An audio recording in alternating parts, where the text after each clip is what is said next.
আগামী নির্বাচনে কোন দল পাচ্ছে কত ভোট? আগামী ত্রয়োদশ জাতীয় সংসদ নির্বাচন নিয়ে তরুণদের মধ্যে পরিচালিত একটি গুরুত্বপূর্ণ জরিপে উঠে এসেছে চমকপ্রদ তথ্য। এই জরিপে অংশগ্রহণকারী তরুণদের মতে যদি এখনই জাতীয় সংসদ নির্বাচন অনুষ্ঠিত হয় তাহলে সর্বোচ্চ ভোট পাবে বিএনপি।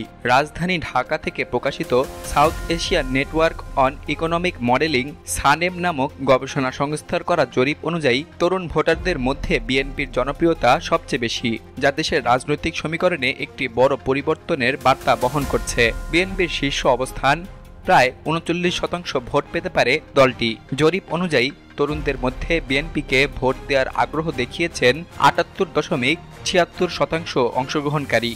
এই হার অন্যান্য দলগুলোর তুলনায় দ্বিগুণেরও বেশি। দীর্ঘ সময় ধরে ক্ষমতার বাইরে থাকলেও এই জরিপ স্পষ্টভাবে দেখাচ্ছে যে তরুণ প্রজন্মের মধ্যে বিএনপির গ্রহণযোগ্যতা এখনও শক্ত অবস্থানে রয়েছে।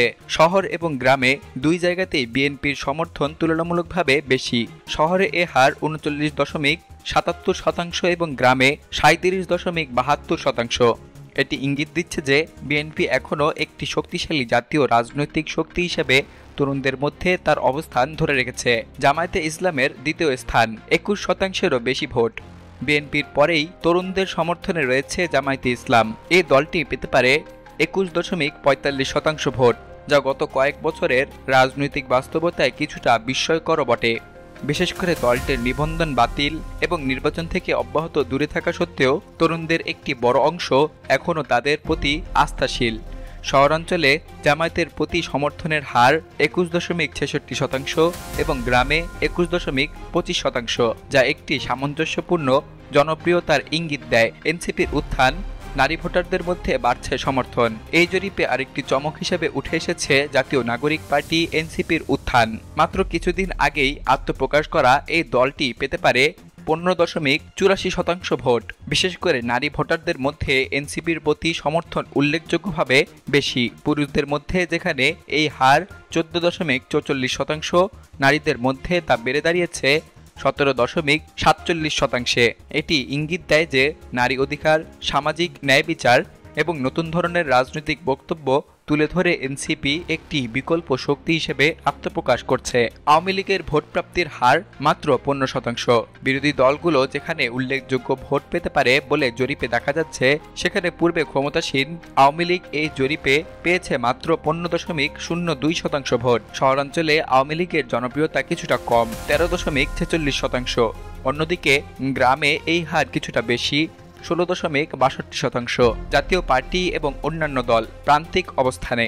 জরিপে দেখা যাচ্ছে জাতীয় পার্টি পেতে পারে মাত্র ৩.৭৭% ভোট। দেশের রাজনীতিতে একসময় ক্ষমতার সমীকরণে গুরুত্বপূর্ণ ভূমিকা রাখা এই দলটি বর্তমানে তরুণ ভোটারদের মধ্যে খুব একটা প্রভাব ফেলতে পারছে না।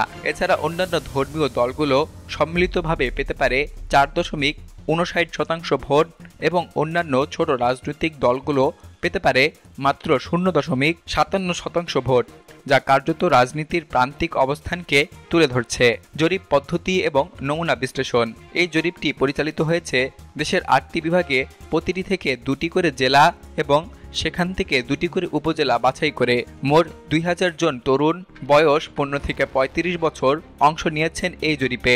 অংশগ্রহণকারীদের মধ্যে ৫০% শহর এবং ৫০% গ্রাম অঞ্চল থেকে এসেছেন। শিক্ষাগত যোগ্যতার দিক থেকে ৪০% শিক্ষা এসএসসির নিচে এবং ৬০% এসএসসি বা তার উপরে।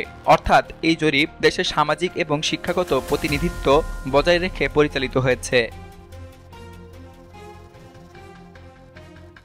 এই জরিপে যে ফলাফল উঠে এসেছে তা বাংলাদেশের রাজনৈতিক অঙ্গনে একটি বড় পরিবর্তনের পূর্বাভাস দিচ্ছে। তরুণ প্রজন্মের মধ্যে বিএনপির বিপুল জনপ্রিয়তা, জামায়াতের দ্বিতীয় অবস্থান এবং এনসিপির উত্থান রাজনৈতিক দলগুলোর জন্য নতুন বার্তা বহন করছে। বিশেষ করে তরুণ ভোটারদের দৃষ্টিভঙ্গি বিবেচনায় না রেখে আগামী নির্বাচনে জয় পাওয়া যে কঠিন হবে তা এই জরিপ স্পষ্টভাবে দেখিয়ে দিয়েছে। তবে জরিপ একমাত্র বাস্তবতা নয়, ভবিষ্যতের নির্বাচনী রাজনীতিতে প্রচার, সাংগঠনিক দক্ষতা এবং জাতীয় ইস্যুতে অবস্থান সবকিছু মিলিয়ে ভোটের প্রকৃত ফলাফল নির্ধারিত হবে।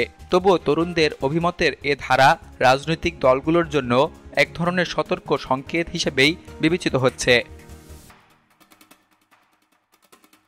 বিলিয়ানুর, নিউজ ডেস্ক, বাংলাদেশ কণ্ঠ, ঢাকা।